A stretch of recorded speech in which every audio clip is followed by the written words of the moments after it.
Buenos días con todos.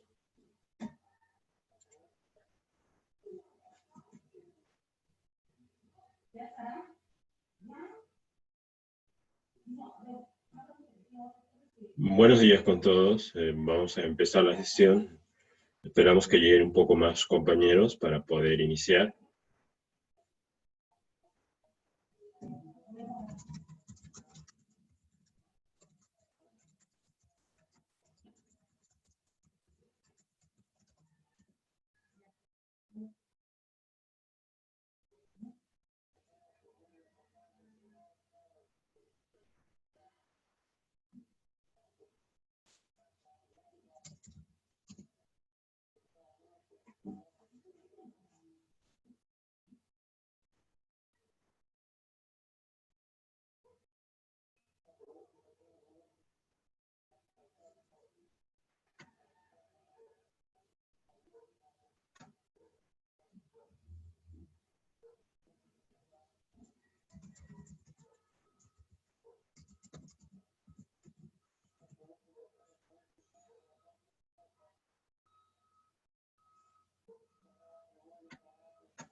Muy bien, muy buenos días. Vamos a empezar la clase. Quiero compartir la pantalla para ubicarnos en el esquema del aula virtual.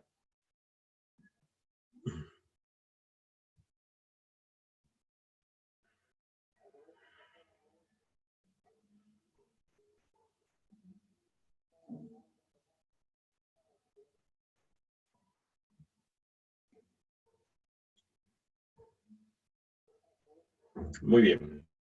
Estamos viendo el esquema en el aula virtual y vamos a enfocarnos en lo que corresponde a la semana de 4 de mayo al 8 de mayo, que es esta semana.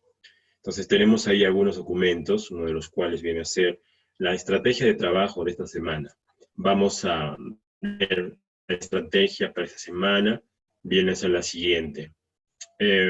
Comentar la tarea, un feedback. La semana pasada yo les di información y yo subí también en carpetas con cada uno de los temas de investigación asignados que contenían papers de lo que oralmente había contado.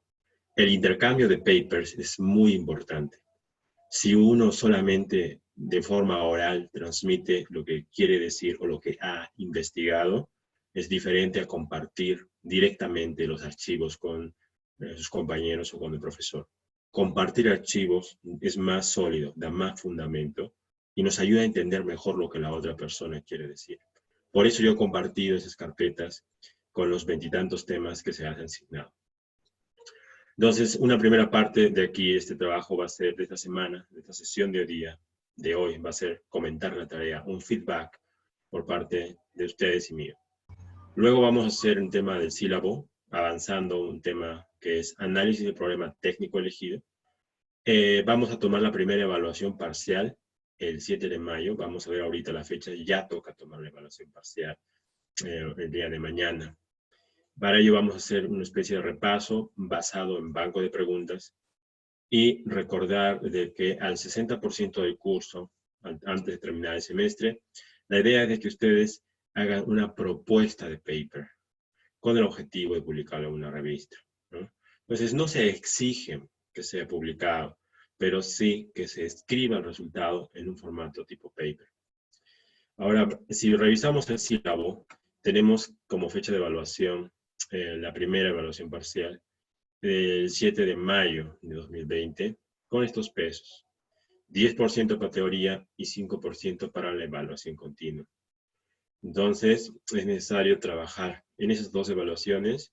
Su evaluación continua va a estar basada en las tareas que se han dejado, la tarea de la semana pasada, básicamente, y el examen de teoría va a estar basado en una serie de preguntas y respuestas que se va a hacer de manera individual a uno por uno vía videoconferencia.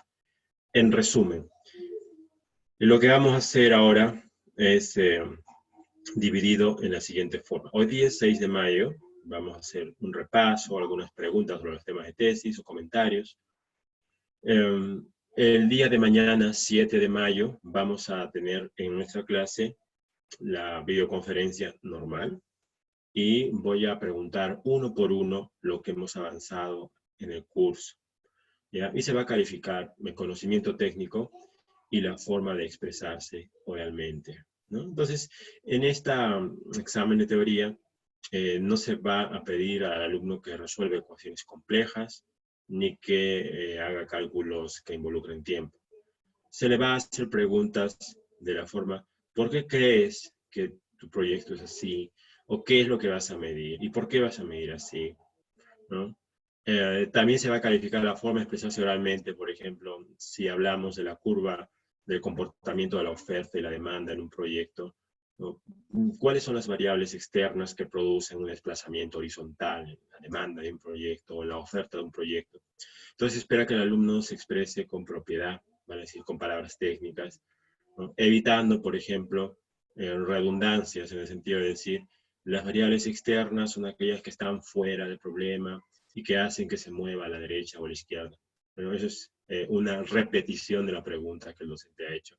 Entonces, esa forma de expresarse también se va a evaluar, ¿no? Lo correcto es decir, dentro de las variables que hacen, que producen el desplazamiento horizontal de esta curva, se tiene, por ejemplo, el incremento de la población traducido en explosión demográfica, que genera que manteniendo el mismo precio de un producto o proyecto, aumente la demanda, básicamente porque ha aumentado el número de consumidores, ¿no? Un tema así, donde se utilice un lenguaje apropiado para manifestar lo que se conoce.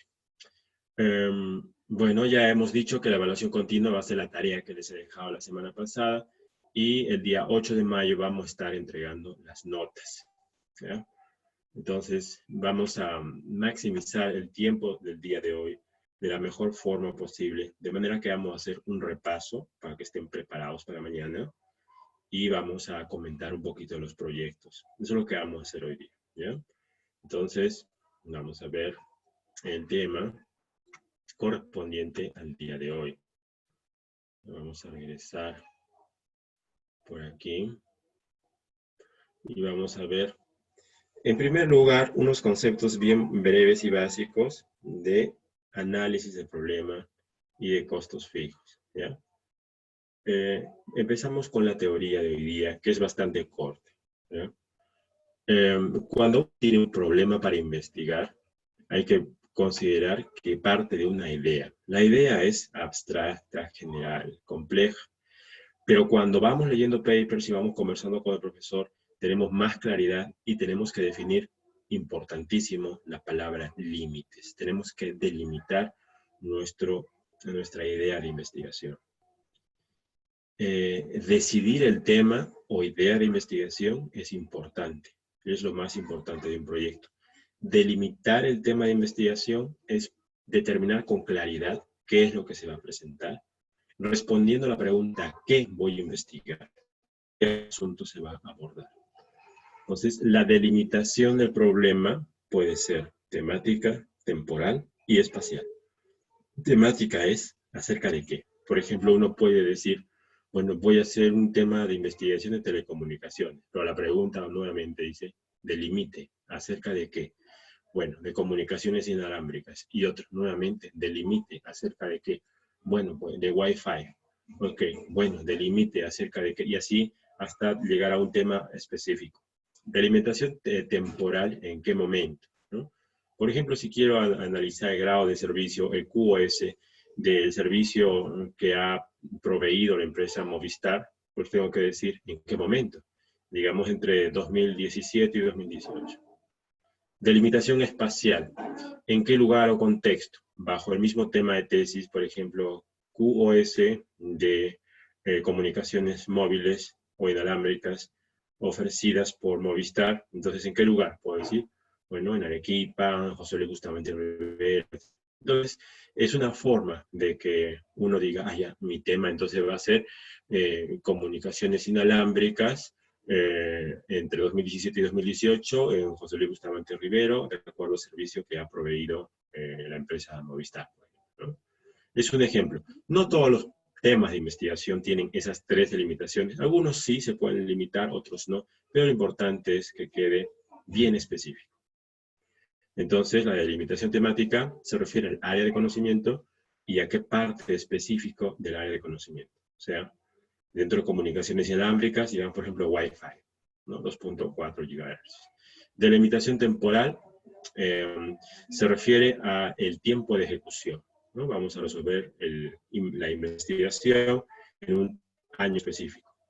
Y finalmente, la espacial, que se refiere al contexto político o económico, ¿no? Ya habíamos dicho que desde el punto de vista geográfico, la delimitación espacial puede ser pues, un distrito, ¿no? José Luis Bustamante Rivero, pero también puede ser en épocas de crisis. Por ejemplo, hablamos de comunicaciones inalámbricas, QoS, dentro de periodos de pandemia, ¿no? Todos sabemos que el servicio ofrecido por los operadores está llegando a su límite y podría ser interesante pues, un proyecto de investigación que nos diga el consumo, el ancho que se utiliza, ancho de banda, las horas pico en este periodo de pandemia específico, etc., ¿no? De esa forma se delimita, ¿no?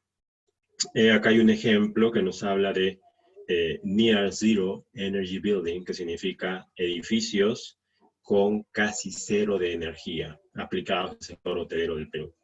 Si ustedes buscan en Google las iniciales NZEB, van a darse cuenta de que es una tecnología que intenta que un edificio entero funcione con cero electricidad. O sea, que no dependa del suministro de energía eléctrica de la calle, que no dependa, en nuestro caso, de SEAL.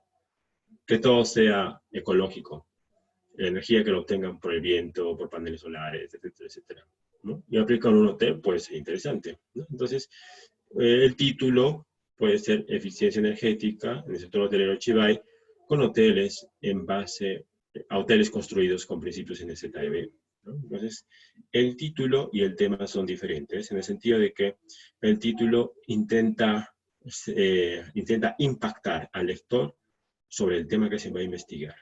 Entonces, una manera de impactar es colocando hoteles, Chivay, principio NZEB, etc.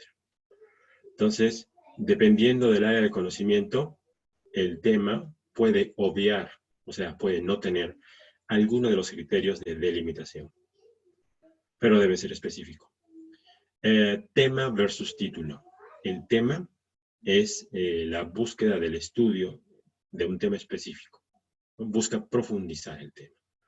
Nos indica que vamos a estudiar. El título es la forma de presentar el tema dentro de un formato de un artículo, ¿no? El tema se define desde el inicio, pero el título, señores, sale al final de su trabajo. El último día, cuando ustedes vayan a terminar el semestre, cuando estén redactando su paper, ahí recién sale el título. Algo llamativo, que impacta al lector y que a la vez incluya la idea y tema de investigación. Pero el tema es algo técnico, concreto y específico.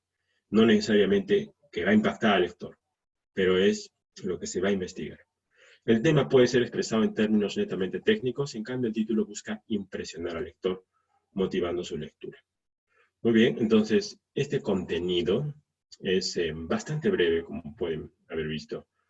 Y ahora lo que corresponde es desarrollar el último contenido, que es qué es lo que pasa cuando tengo un tema o un proyecto que estoy ejecutándolo y quiero ver si me es rentable o no. Para esto vamos a ver la parte final de costos fijos y variables, que ya habíamos visto en la clase anterior, hace unas semanas, simplemente para resumirlo en una sola diapositiva. ¿Ya? Habíamos dicho que los costos fijos es aquello en lo que uno tiene que pagar constantemente, independiente del avance del proyecto, ¿no? Son constantes en cualquier nivel de actividad. dentro de las capacidades de tecnología. El costo variable aumenta con la producción o con la evolución del proyecto, aumenta el costo variable, pero a distintas tasas. Entonces, tenemos aquí el gráfico que nos muestra la relación entre unidades producidas de un proyecto y lo que me cuesta producir el proyecto. El costo fijo va a ser constante, pago de energía, agua, internet, etc. Mientras que los costos variables van a ser representados por esta curva ploma, ¿no? Que varía, aumenta conforme aumenta el número de unidades producidas. El costo total, por el contrario, es la suma del offset del costo fijo con la parte variable del costo anteriormente. Entonces, la curva azul es la que nos interesa, porque es el costo total y está formado por los costos fijos y variables. Muy bien, con esto estamos cubriendo la parte de teoría de la semana 3. Ahora empezamos con la parte de repaso de la semana 2. Para ello, voy a ir a la semana 2 y vamos a dar estado de arte y solución a un problema. Muy bien. Entonces, ¿por qué estamos trabajando en paralelo con estos dos temas? Porque como ustedes tienen que hacer una investigación, por un lado hay que meterse bien con la parte técnica, pero por otro lado hay que saber buscar referencias, documentar bien, y para ello tocamos referencias bibliográficas. Vamos a ir directamente al contenido. Una referencia es un conjunto de datos que nos indican en qué me sustento al afirmar una idea. Lo que está entre comillas se sustenta en lo que está escrito entre paréntesis. Por ejemplo, cuando está escrito entre paréntesis se denomina estilo APA. Sin embargo, también lo puedo escribir entre corchetes y eso se llama estilo IEEE. Dentro de corchetes únicamente debe ir un número, ¿no? Vamos a avanzar un poco. Entonces, los estilos bibliográficos pueden ser APA o IEEE y para ingenierías vamos a utilizar IEEE. Las referencias pueden ser abreviadas o completas, como pueden ver. Y vamos a ver directamente lo que contiene la referencia abreviada. La referencia abreviada contiene normalmente el autor, año de publicación y número de página. ¿Para qué sirve? Para indicar que el párrafo citado pertenece a otro autor. Tenemos referencia bibliográfica completa que contiene datos de fuentes de otros autores al 100%, ¿no? Y nos dice todo. Y podemos ver un ejemplo de referencia bibliográfica completa. Tiene que incluir apellido y nombre del autor, el año de publicación, el título y los demás parámetros, edición, por ejemplo, y editorial. Muy bien, aquí se les había dejado un pequeño trabajo para hacer un párrafo con las normas de IEEE, ¿no? Y les había mostrado un poco cómo se hace. Entonces, un pequeño repaso de este tema. Bien, vamos a ver ahora el tema solución a un problema para hacer el repaso respectivo. Muy bien. Entonces, vamos a ver que hay varias partes dentro de la formulación de un proyecto. Una de ellas es definir las características. La formulación es la parte de definición de características, la preparación, la elaboración de flujos de caja y la evaluación, la verificación cuantificada. Les había comentado el ejemplo 1.4. Si tenemos un vehículo de $1000 y queremos venderlo generando $800 de inversión, no podemos decir que sea malo, porque si lo vendo al final ese vehículo usado en 500, puedo obtener un monto de 1300, lo que me va a generar un saldo de 300 con respecto a los 1000. Y lo que había que aprender aquí, que puede ser pregunta para examen, es cuál es el costo remanente, ¿cierto? Vamos a ver, eso nos dice aquí. en esta parte de la diapositiva.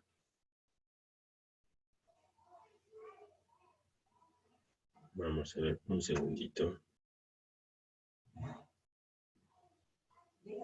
Bueno, no nos dice aquí exactamente, pero es un costo remanente, ¿no? El dinero en el que se vende este vehículo luego de haber cumplido su ciclo de funcionamiento.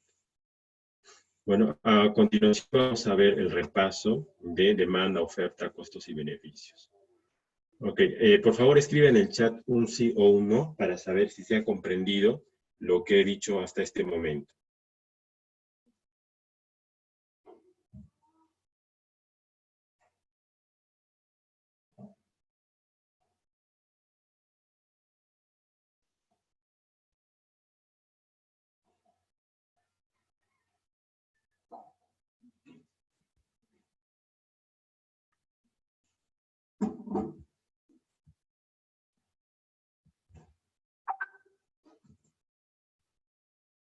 Ok, muchas gracias Gonzalo, muchas gracias a todos.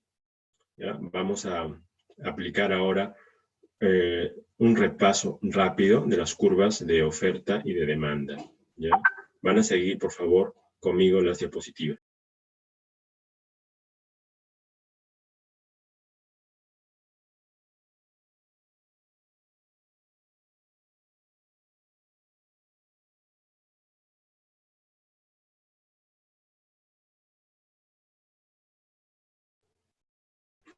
Muy bien. Entonces vamos a ver este repaso, que es lo siguiente, básicamente. El comportamiento del mercado sobre un proyecto se basa en demanda, oferta, costos y beneficios. Entonces vamos a ver primero la parte de la demanda, ¿no? La demanda se representa por que tiene pendiente negativa. La oferta, pendiente positiva. No confundir en el examen. La demanda se interpreta así. Si bajo el precio de P0 a P1, va a haber más cantidad demandada. Me van a comprar más. La ecuación de la recta de la demanda es esta de aquí. Esto de acá es qué es lo que pasa si yo aumento el precio. ¿Ya? Si aumento el precio, me consumen menos. Básicamente es lo más importante de esta curva y que puede venir para su evaluación de mañana. Esto ya está comentado aquí. Ahora, esas variables externas que les he dicho, ¿no? ¿Por qué se ve afectada la demanda? La cantidad de consumidores, ¿no? Y lo expliqué. Si de un día a otro hay más peruanos, me van a comprar más producto, a pesar de que este no cambie su precio.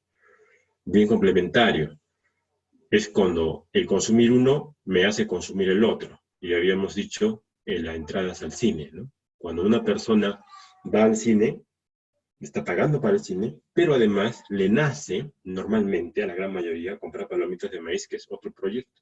Entonces, esos son bienes complementarios, las entradas al cine y las palomitas de maíz, ¿no? Entonces, hay una relación inversa. Si varía el precio de un bien complementario, digamos las palomitas de maíz, la demanda por el otro producto se modifica en sentido contrario. Si el precio del cine es súper caro, entonces, de todas esas personas que tenían un poquito de plata para comprar palomitas de maíz, ya no va a haber tantas, algunas van a decir, ya no compro palomitas. Varía el precio, baja la cantidad demandada del otro bien. Y el bien sustituto es cuando un bien reemplaza al otro. O hago este o lo hago el otro, ¿no? Y en este caso, al variar el precio de un bien sustituto, se modifica la demanda del producto, del proyecto, en el mismo sentido que la variación del precio. Vamos a ver.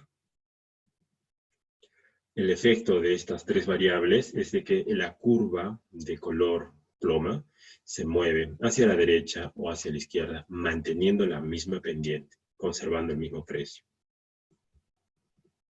Y luego habíamos dicho que hay un tema que se llama restricción presupuestaria, que significa lo siguiente. Si yo tengo una cantidad de dinero, digamos 10 soles, con esos 10 soles solamente voy a poder comprar dos productos, pero que en su totalidad me cuesten 10 soles. Entonces puedo comprar a lo mejor 2 sándwiches y 3 Coca-Colas.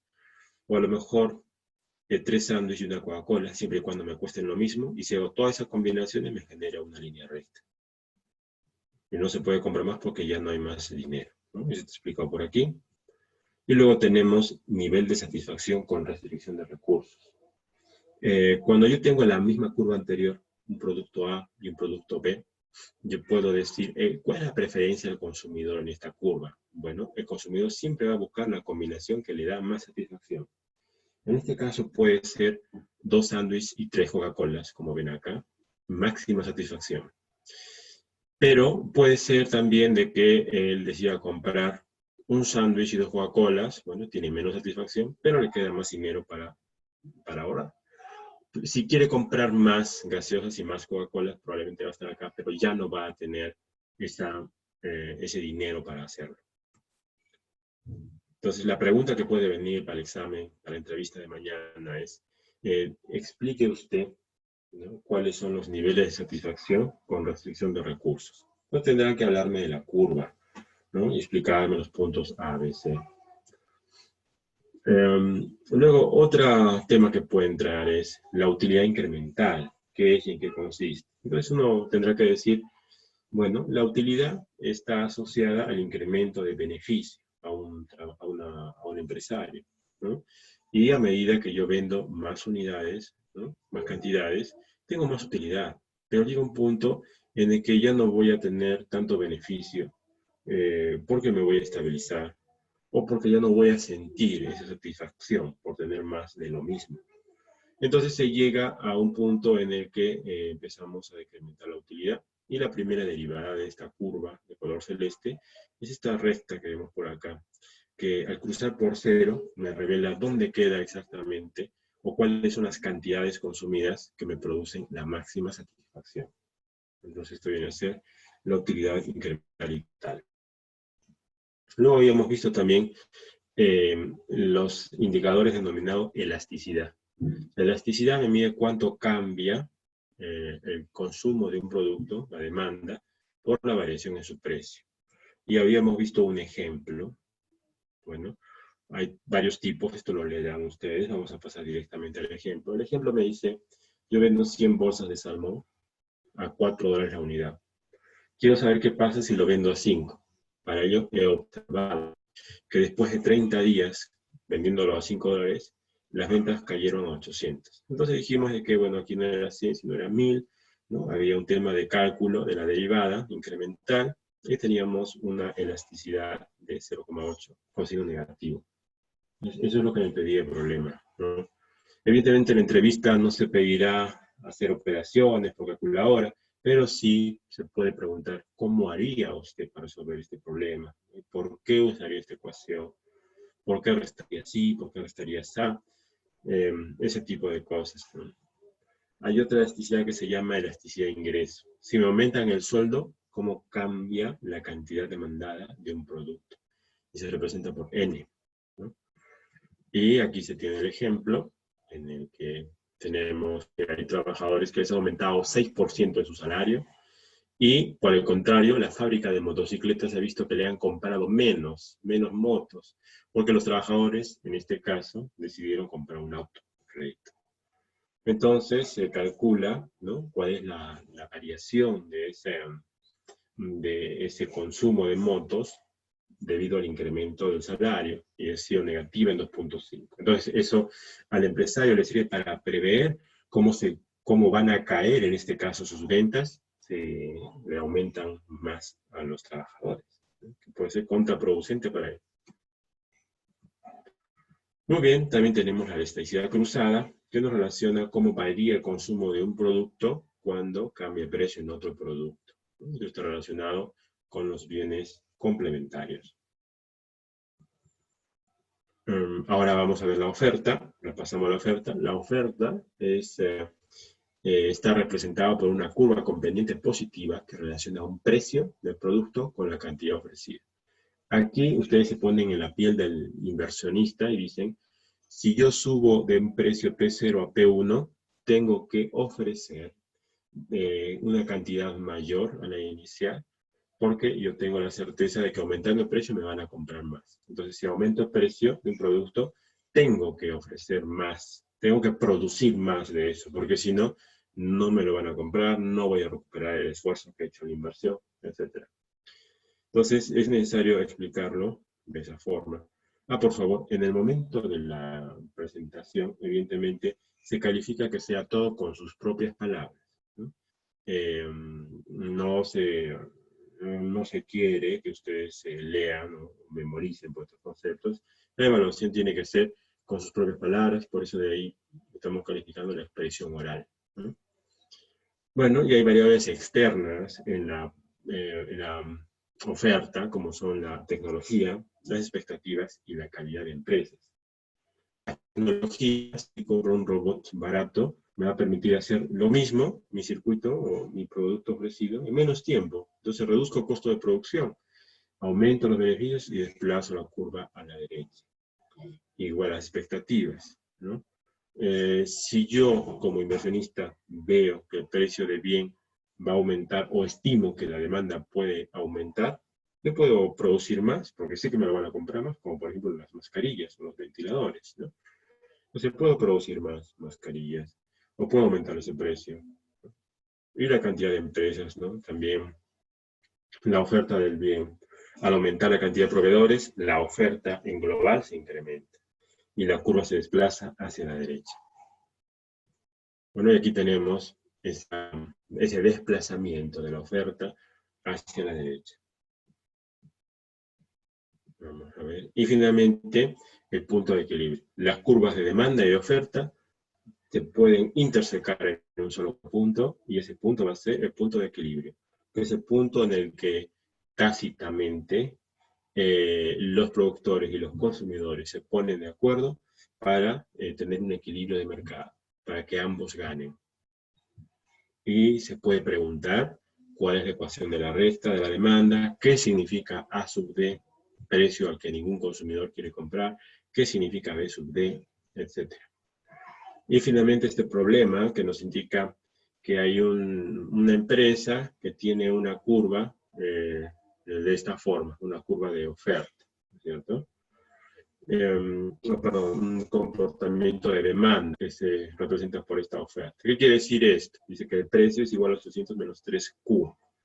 Entonces, esto se obtiene con una observación estadística, ¿no? Y aquí se analiza, ¿no? Esto significa que $800 nadie va a comprar, ¿no? Porque si uno plotea esta curva, no se va a dar cuenta que este 800 es igual a P solamente cuando Q es igual a 0. O sea, el precio del producto va a ser 800 cuando nadie lo compre. O sea, nadie va a comprar un producto que valga 800, ¿no? Entonces, en la recta, si ustedes lo plotean, van a ver que, como tiene pendiente negativa, si bajan el precio, 600, 500, entonces sí va a ver que el Q va a aumentar, ¿no? Entonces, esa viene a ser una parte de enunciar el problema. Y luego tenemos la otra parte que me dice que hay una función de oferta, ¿no? La ecuación de la oferta es esto, y luego hay que hallar la intersección de ambas curvas para saber cuál es el punto de equilibrio. Entonces vamos a indicar que ese problema puede ser materia de examen, obteniéndose que el precio de equilibrio de mercado es de $500. Muy bien. Y este tema de los costos fijos y variables ya lo hemos visto, ¿no? Ya hemos indicado hace poco qué es un costo fijo y qué es un costo variable. Entonces, con eso terminamos el repaso de esta diapositiva. Muy bien, entonces ya tenemos ambas. Y ahora vamos a ver el tema, lo de la semana 1, ¿no? El sílabo, la estrategia, el libro, vamos a pasar y vamos a entrar a la parte de definición de un proyecto. ¿Sí? Y vamos a ver un proyecto, un conjunto de actividades para cumplir un fin, es la definición. Y vamos a ver tipos de proyectos: dependiente, independiente y mutuamente excluyente. Entonces aquí esta pregunta puede entrar, ¿no? De acuerdo a su dependencia, ¿cómo son los proyectos dependientes? Y ustedes tendrán que dar un ejemplo y decir por qué. Dependiente. Por ejemplo, para hacer el proyecto de automatización, primero tengo que hacer el proyecto de instalación eléctrica, ¿ya? Porque los resultados de uno dependen del otro. Independientes, ¿no? Contratar una nueva secretaria es independiente de la automatización de la mina, por ejemplo. Mutuamente excluyentes, si automatizo con inteligencia artificial, entonces ya no puedo tomar el proyecto de automatización con control PID, por ejemplo, ¿no? Entonces es necesario saber poner los ejemplos. algunas preguntas de vocabulario, ¿no? ¿Qué es un outsourcing? Es la tercerización de servicios, ¿no? Igual la ampliación, ¿no? Aumentar los espacios para producir, abandono, cerrar un área que es capacidad ociosa para transformarla en algo productivo, y lo mismo con internalización y reemplazo. Entonces vamos a continuar por aquí. Un segundito. Muy bien, tenemos un proyecto de inversión de 1000 que reditúa 1120. O sea, nos da 120 de ganancia. O sea, 12% de ganancia. Pero si el inversionista no tiene 1000 y se presta, por ejemplo, me presto 800 porque yo tengo 200 nomás en el bolsillo, y el préstamo, el banco me lo hace al 8%, entonces yo debo devolver al banco 864. Ahora, como el proyecto me va a dar $120, sí o sí, y tengo que pagar 64 al banco, entonces el inversionista ya no le va a quedar 120, sino la diferencia, 120 menos 64, que es 56. Ahora bien, el proyecto exhibía una rentabilidad del 12%. O sea, en el primer escenario, si yo de mi bolsillo sacaba 1000 y me daba 120, pues ganaba 12%. Pero en este escenario, de mi bolsillo, yo he sacado 200. Y de esos 200 he ganado 56. Eso es el 28%. Porcentualmente hablando, he aprovechado mejor mi dinero. He sabido producir más que el que tenía más dinero por haberme prestado, ¿ya? Entonces, porcentualmente hablando, ¿no? Entonces, ese ejemplo puede venir en el examen como, deme su interpretación de este ejemplo 1.1, ¿no? O interpréteme esta tabla. Ahí están, ¿no?, los números del problema anterior, ¿no? 1000, 1120, 120 y las tasas, ¿no? ¿De dónde sale el 28 de acá? ¿De dónde sale el 12? Etcétera. Este tipo de preguntas puede venir. Son por aquí. Un segundo. Vamos a ver.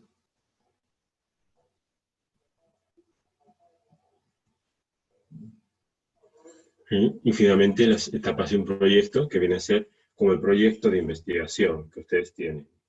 Tener una idea, hacer una preinversión en el sentido de que en este caso no va a ser monetaria, sino va a ser a nivel de tiempo.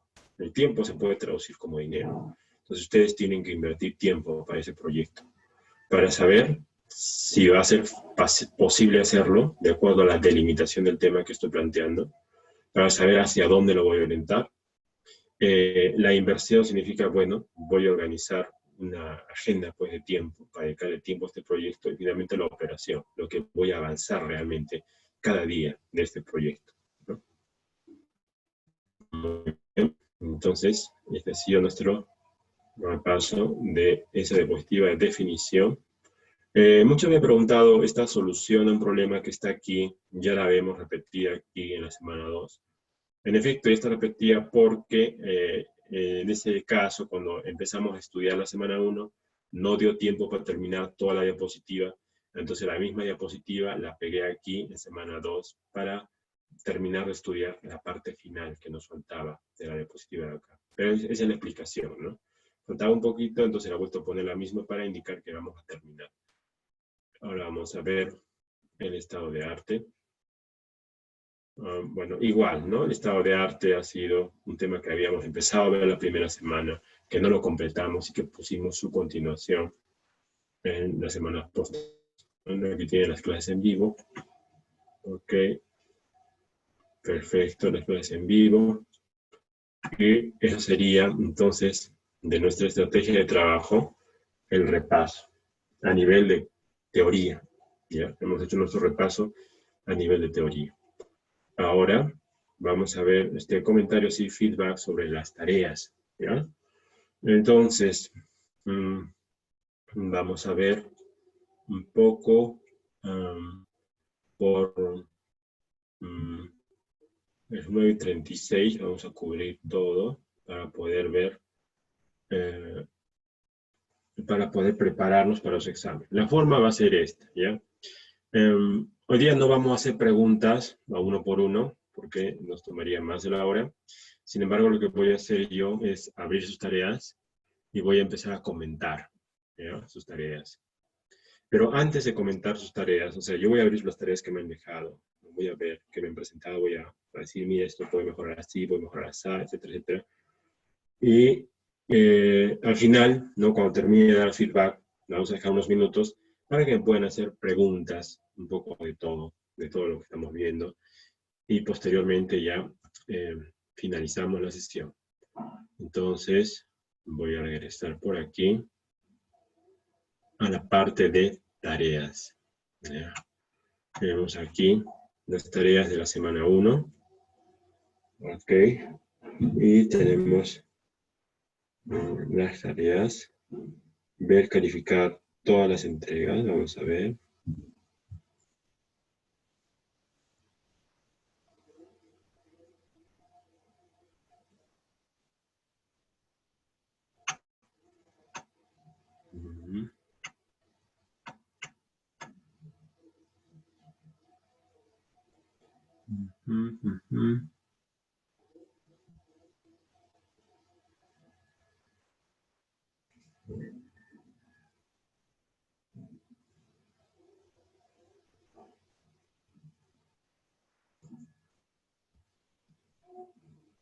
Ok, muy bien. Entonces aquí vemos una tarea que se ha enviado.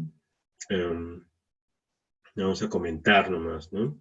Entonces tenemos ahí una citación de una referencia, es un paper que el alumno ha escrito, citando al autor, el URL, las palabras clave, tema específico, que viene a ser en este caso método para extraer elementos parásitos de un transistor, una hipótesis basada en transistor caliente y frío, una metodología que se usa una máquina que se llama Viva de Accent Technologies, un resultado que me dice se trabajó con transistor de baja potencia, un resumen de puntos claves y la importancia.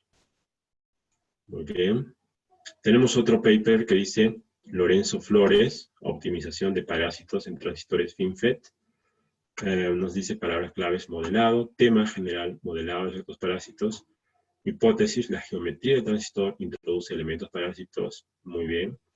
Metodología, estructuras MOSFET, FinFET usado para simulaciones, resultados, metodología que permite optimizar la geometría del FinFET, interesante, ¿no? Importancia. Está bien, yo estoy leyendo esto y, bueno, como conozco el tema, sé que el alumno ha captado la idea principal del paper, porque veo que en la parte de metodología ha puesto cómo se ha hecho y qué es lo que ha obtenido. Este otro paper dice modelado de dispositivos, incluyendo efectos ópticos, en Verilog A, Universidad de Cantabria. Sí, me habla de una metodología que es usar el lenguaje Verilog A, que es un lenguaje de programación, para analizar circuitos, y el resultado es un modelo, ¿no? Donde se han producido resultados similares a modelos convencionales, ¿no? Tal vez aquí, en vez de modelos reales, habría que poner modelos convencionales, porque de hecho el modelado Verilog A también es un modelo real, ¿no? Solamente que lo comparamos con otros modelos de otras herramientas para verificar que es coherente. Bueno, y más papers voy a revisar después. Y en el caso de lo que se ha pedido, dice extracción de elementos parásitos, resumen los transistores, tienen elementos parásitos, es uno de los elementos más importantes. Los elementos extrínsecos permiten obtener mejores resultados, etc. Sin embargo, yo regreso nuevamente a la diapositiva para ver, en este caso, el enunciado de la tarea que nos dice lo siguiente. Si bien es cierto, es correcto poner la ficha, en la parte final nos dice 10 líneas de su resumen de proyecto y colocar las referencias utilizando la herramienta de Word. Y en el caso de este alumno que hemos visto aquí, bueno, estoy abriendo nuevamente el proyecto, a ver si me lo deja, sí, aquí, no ha utilizado las herramientas de Word aquí. Aquí lo que se esperaba era ver corchete 1, corchete 2, corchete 3, como lo hice en la teoría, ¿no? Y aquí la palabra referencias, donde se vea pues el número de referencia, el autor y todas esas cosas, ¿no?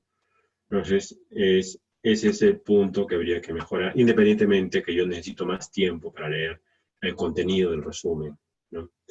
Entonces, en la entrevista, que se tomará mañana.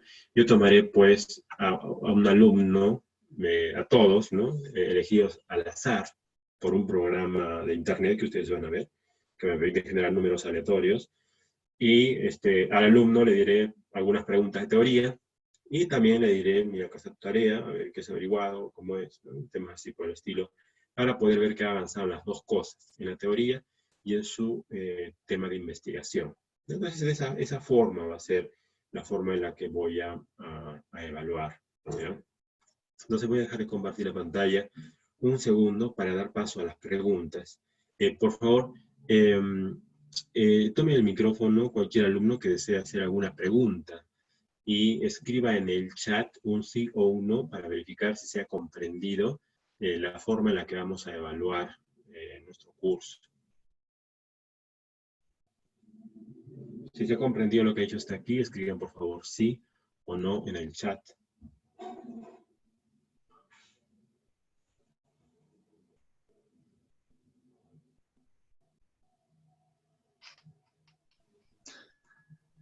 Buenos días, ingeniero. ¿Sí? Una pregunta. Buenos días, adelante. En la forma de evaluar no entendí bien claro. Bueno, dice que va a evaluar individualmente a todos o al azar va a elegir solo algunos. Ya, te comento cómo va a ser. Va a ser a todos, uno por uno, y no va a ser en orden de lista, sino va a ser al azar. O sea, cuando uno entra al sistema, cada alumno tiene un número de orden de lista, que es del 1 al 22. Entonces, yo genero pues un número aleatorio entre 1 y 22, por ejemplo, si sale 7. Entonces, el alumno número 7, digamos que es Peña Rodríguez y que hace el tema de control de temperatura, empezará su exposición, pero, muchas gracias por la pregunta además, también llamaremos al otro alumno que trabaja con él. Por ejemplo, si es el alumno, no sé, Tapia, lo llamamos a Tapia, y les vamos a hacer preguntas, pero de forma individual, a uno por uno, ¿no? Luego, igual, saco otro número al azar de la lista y le hago preguntas a ese alumno sobre su tema, pero también llamo a su pareja, ¿no? A su compañero que tiene, con el que está trabajando el mismo tema, y también le hago preguntas a los dos. Sí, probablemente la primera sesión del día de mañana no va a ser suficiente. Si nos falta tiempo para verlos a todos, lo estaremos evaluando el día viernes. Pero el día viernes ya terminaríamos la evaluación. Sí, así sería. No sé si se ha comprendido lo que he dicho, si respondo a la pregunta bien.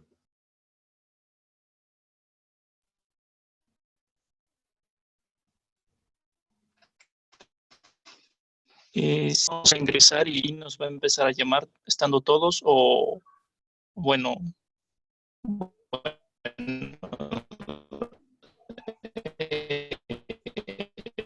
todos estando conectados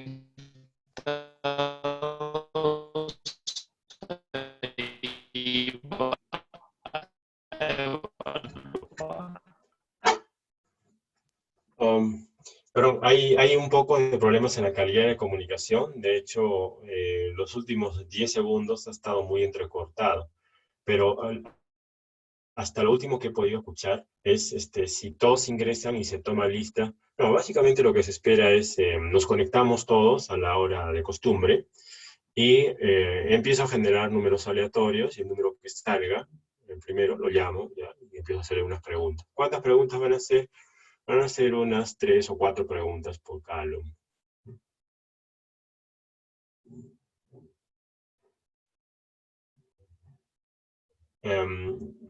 No sé si se me escucha con claridad. Por favor, escriban en el chat un sí o un no para saber si se me está escuchando claramente.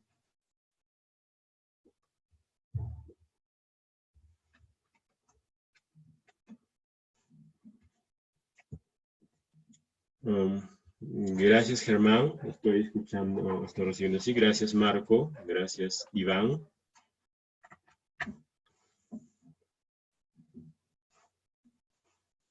Muy bien. Por favor, si alguien tiene alguna pregunta, por ejemplo, al alumno que estaba haciendo la última pregunta, que no le he escuchado bien, por favor escríbanlo en el chat. Yo ahorita estoy viendo el chat directamente. No lo he escuchado bien porque, como digo, ha sonado muy entrecortado. No sé si los demás compañeros a lo mejor han sentido ese entrecorte. Pero aprovecho también para decir lo siguiente. Como este tipo de evaluación es una evaluación, digamos, individual, uno por uno, siempre hay problema o el riesgo de la internet, que a lo mejor nos da problemas como este. Entonces voy a pedir, por favor, todos tengan a la mano el día de mañana y de pasado mañana su celular, ¿ya? De manera que si hay algún problema en la comunicación, nos comunicamos por teléfono, ¿ya? O sea, si por Zoom no se escucha bien el audio, entonces por teléfono nos comunicamos y así vencemos rápidamente el tema. Pero ojo, la idea es hacer esta evaluación de forma de que podamos terminar con todos los alumnos en una sesión. Si no es posible, pues nos ocuparemos 2 sesiones. En cuanto al tiempo, bueno, pues en total va a ser probablemente unos 7, 8 minutos no más para que podamos ser óptimos en todo esto, ¿no? Muy bien. ¿Alguna pregunta más sobre la forma de evaluación? Coja el micrófono, cualquier alumno, por favor.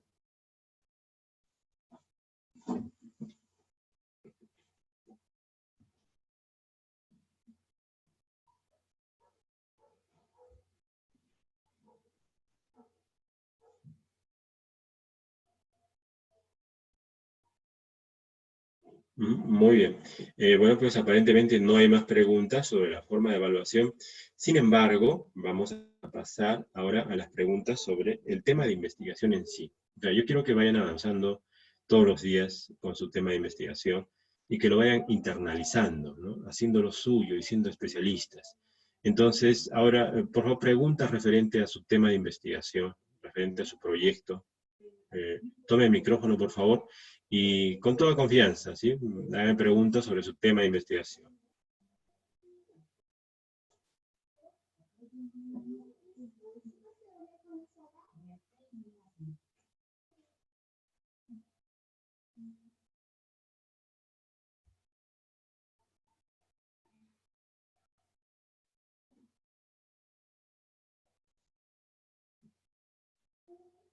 Uh-huh. Ok, no hay temas sobre el proyecto de investigación, entonces vamos a tomar más libertad ahora, ¿ya? Por favor, con toda confianza, dígame, ¿cómo se siente con el dictado del curso? Yo quiero saber, están 22 participantes conectados aquí, y sé que es una modalidad virtual, un curso que se llama Proyecto, ¿no? Donde básicamente hay que hacer pues, hacer un proyecto a distancia, no es evidente, no es fácil, ni para el docente ni para el alumno. Entonces quiero saber cómo se siente ustedes haciendo este curso de proyecto de la forma como lo estamos llevando. Quiero saber en qué puedo mejorar. Tome la palabra cualquiera, por favor.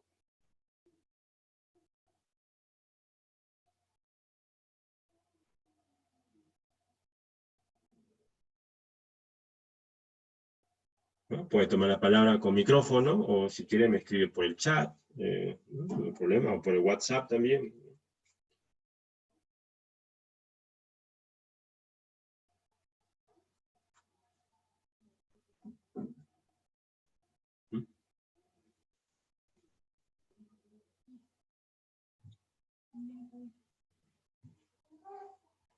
Oh, muy bien. No recibo preguntas, entonces yo asumo de que bueno, más o menos pues se lleva, sobreentiende. He visto en las tareas que han habido 22 entregas, ¿no? La primera que he cogido me parece que es una aproximación bastante buena, porque se nota que ha habido lectura de los papers que se han indicado. Y bueno, yo creo que el día de mañana, como vamos a estar ya pues en contacto uno a uno para esta evaluación, vamos a tener un feedback mayor. Entonces voy a hacer lo siguiente, ¿ya? Yo voy a estar trabajando, revisando sus papers en la computadora, ¿ya? Sí, y voy a estar conectado, ¿ya? No a través de Zoom, pero sí a través de WhatsApp, ¿ya? Porque cuando yo voy a trabajar voy a estar calificando los papers y tal, pero voy a estar sentado frente a mi computadora, frente a mi teléfono. Entonces, si en estos minutos, en esta hora académica, ustedes tienen cualquier pregunta, por favor, no duden en hacérmela llegar por el WhatsApp o por este medio también, ¿ya? Entonces, si no hay algún comentario, voy a finalizar la reunión, pero voy a estar pendiente siempre para poder resolver cualquier consulta de ustedes vía WhatsApp o foro, etcétera. ¿Ya? Muy bien. ¿No hay algún comentario, alguna consulta hasta este momento?